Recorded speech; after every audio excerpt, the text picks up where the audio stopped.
अस्सलाम वालेकुम दोस्तों, आज हम करने वाले हैं Vivo Y21s का एस नहीं है सच। अस्सलाम वालेकुम दोस्तों, आज हम करने वाले हैं Vivo Y21 का एक फुल रिव्यू। दोस्तों ये स्मार्टफोन है पाकिस्तान के अंदर 28,000 में लॉन्च कर दिया गया है।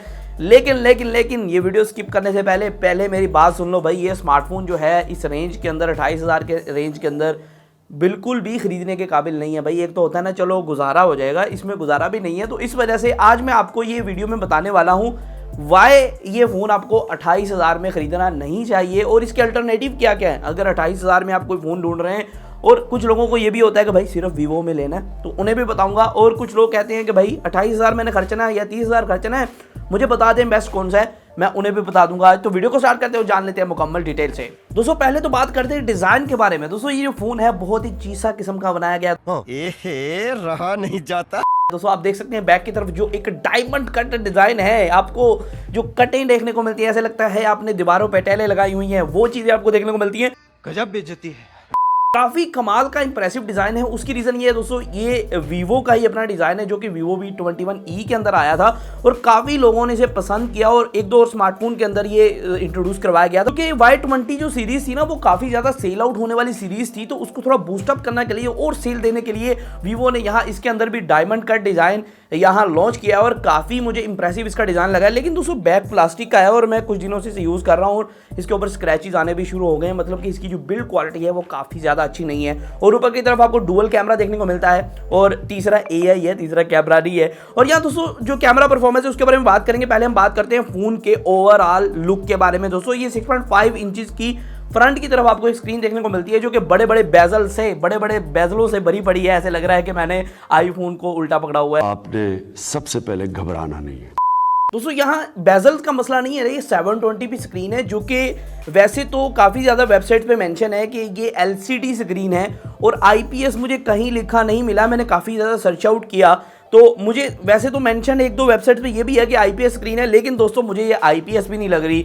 मुझे ये एक TFT पैनल लग रहा है जो कि काफ़ी ज़्यादा बुरे व्यूइंग एंगल्स है। अब नीचे से देखते हो भाई ब्लैक हो जाती है, अजीब से व्यूइंग एंगल्स है। तो LCD का जो आप कह सकते हो बिल्कुल ही अजीब किस्म का है, मुझे इसकी समझ नहीं आई। आप कह सकते हैं हल्की क्वालिटी का। और यहाँ दोस्तों ये 1080p भी नहीं है भाई। 28,000 के अंदर आपको 1080 या फिर 90 हर्ट्ज कम से कम दिया जाता है, लेकिन यहाँ आपको क्या कर रहा है वीवो 60 हर्ट्ज दे रहा है और वो भी एक IPS पैनल।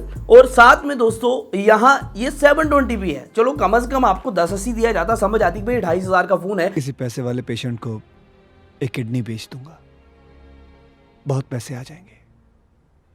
फिर एक आंख बेच दूंगा और पैसे आ जाएंगे। म्यूजिक दोस्तों साइड पे इसके फिंगरप्रिंट स्कैनर है जो कि काफ़ी फास्ट वर्क करता है। वीवो के जो फिंगरप्रिंट स्कैनर होते हैं फेस अनलॉक काफ़ी ज़्यादा फास्ट होता है, तो इसमें मसला मसाइल नहीं है। अगर फास्ट फोन की बात करें तो 464 का वेरिएंट है और 1 GB वर्चुअल रैम देखने को मिलती है जिसका कोई फायदा नहीं होगा। और उसके साथ साथ दोस्तों आपको P35 हीलियो का प्रोसेसर देखने को मिलता है जो कि दोस्तों F-16 जो जहाज नहीं है अपना जो पाक आर्मी का, उसके अंदर भी वही प्रोसेसर लगा, आपको पता है। गजब बेइज्जती है। दोस्तों ये जो प्रोसेसर है बहुत पुराना प्रोसेसर है और यहाँ दोस्तों 1,10,000 इसके एंट्रोड स्कोर देखने को मिल रहे हैं। और मैं इस पे हैरान था कि भाई इसके एंट्रोड स्कोर इतने ज़्यादा कैसे आ गए, कोई 60-70 हज़ार आ जाते।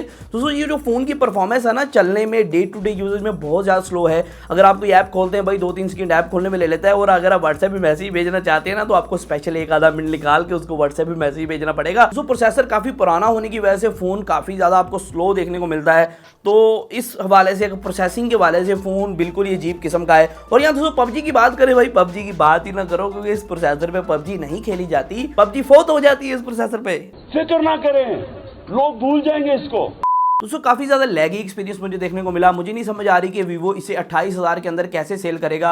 हाँ कुछ ऑफलाइन जो कंज्यूमर्स होंगे जिन्हें दुकानदार जो है वो चिपका देंगे, वो अलग बात है। लेकिन कोई भी जो बंदा समझदार है जिसे पता है कि भाई फ़ोन कैसे लेते हैं, वो तो इस स्मार्टफोन को बिल्कुल नहीं बाय करेगा। हाँ 3.5 mm का जैक दिया गया आपको। और एक बहुत बड़ी अपग्रेड है वीवो के, मैंने पिछली वीडियो में बताया था Y20 से Y21, क्योंकि Y20 का सक्सेसर है ना ये, तो वहाँ से इसमें अपग्रेड ये की गई, इसके अंदर Type-C पोर्ट दे दी है। मतलब कि आप सजे कभी कहीं से भी लगा सकते हैं। दोस्तों अगर कैमरा की बात करें, कैमरा मुझे काफ़ी अच्छा लगा। वैसे तो इसके अंदर बैक की तरफ डुअल कैमरा है, लेकिन आप सिंगल ही गिने क्योंकि 2 मेगापिक्सल जो मैक्रो कैमरा है वो ज़रा भी अच्छा वर्क नहीं करता है। आपने सबसे पहले घबराना नहीं है। 13 मेगापिक्सल का मेन सेंसर है जो कि काफ़ी औसम वर्क कर रहा था। अगर फोटो क्वालिटी की बात करें तो फोटो के अंदर काफ़ी अच्छा वर्क कर रहा था और वीडियो क्वालिटी 1080p 30 fps की है, 60 fps भी नहीं है।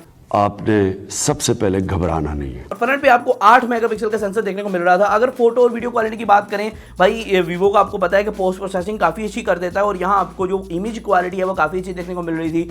बोके जो था वो भी अच्छा देखने को मिल रहा था, मतलब कि जो पिक्चर्स हैं वो उसमें आपको क्लियरली अच्छा प्रोवाइड कर देगा। लेकिन दोस्तों बात वही आ जाती है कि ये जो ऐसी क्वालिटी आपको 20,000 के फ़ोन के अंदर भी देखने को मिल जाती है। टेक्नो स्पार्क 7 आता है, कैमन 17 आता है, यहाँ दोस्तों ऊपर उसके होट 11S आता है इन्फिनिक्स की तरफ से, तो वो इससे भी अच्छी क्वालिटी आपको कैमरा के अंदर प्रोवाइड कर देते हैं। आपने सबसे पहले घबराना नहीं है। दोस्तों यहाँ आखिर में बहुत अच्छी बात कि 5000 mAh की बैटरी दी गई है, साथ में 18 वाट की फास्ट चार्जिंग है और ये भी अपग्रेड है। Y20 के अंदर 10 वाट की थी, इसके अंदर 18 वाट की दी गई है। और यहाँ दोस्तों मुझे जो अपग्रेड्स नजर आई वो दो ही थी कि टाइप सी की पोर्ट दे दी और 18 वाट की फास्ट चार्जिंग दे दी। उसके अंदर आपको जी 10 वाट की दी गई थी, 18 वाट की दी गई है। और माइनर सी कुछ अपग्रेड्स हैं, जैसे कि फलां चीज़ थोड़ी सी कर दी, फलां चीज़ थोड़ी सी कर दी, डिज़ाइन थोड़ा सा बढ़ा दिया। लेकिन जो ड्रॉबैक्स हैं वो भर के दिए गए हैं भाई। Y20 के अंदर 460 प्रोसेसर था, यहाँ प्रोसेसर को लो कर दिया गया, मेमोरी को लो कर दिया गया, तो उसको काफ़ी ज़्यादा इसके अंदर ड्रॉबैक्स हैं। तो मैं ये फ़ोन बिल्कुल रेकमेंड नहीं करता हूँ, बल्कि ये कहता हूँ कि भाई 10-10 फुट के फासले से गुजरो, कहीं आपका ज़ेन ना बन जाए फ़ोन लेने का। दोस्तों इसी तरह की कमाल और इंटरेस्टिंग वीडियोज़ के लिए हमारा नीचे एक ना सब्सक्राइब का लाल बटन शो हो रहा होगा, उसे दबा दें, जिससे आप इस तरह के फ़ोनों से बचे रहेंगे। हमारे मतलब आपको मत सिखा चल। साथ में घंटी भी दबा दें, क्योंकि घंटी दबाना ज़रूरी है। तो आज की वीडियो में सिर्फ इतना ही था, फिर मैं अगली वीडियो के साथ। अल्लाह हाफ़िज़।